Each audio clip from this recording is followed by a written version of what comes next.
Meron tayo dito Suzuki Thunder. Bali, ano to? Pinalitan natin. Pang rider na to nakakabit. Yan, RCB. Saka brake master, yan. Kabilaan yan. Pang rider na kinabit natin dito.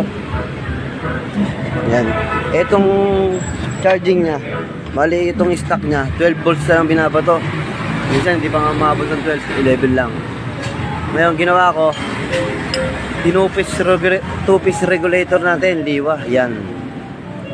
Ngayon, sa charging niya, papuntang stator to dito kayo mag-connect. Tatlong dilaw na ito, tatlo. Yan.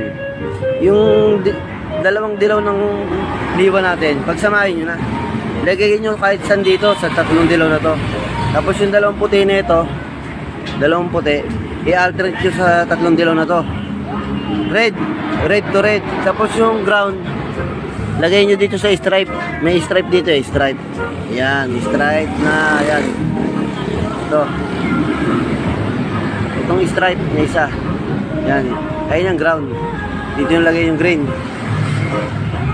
Siyempre, kailangan natin ng 12 volts. Huwag nyo kakalimutan kasi lolobo yung ano nito pag walang control.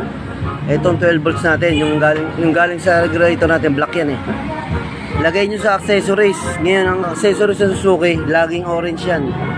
Ngayon, try natin Tingnan nyo, 12 volts.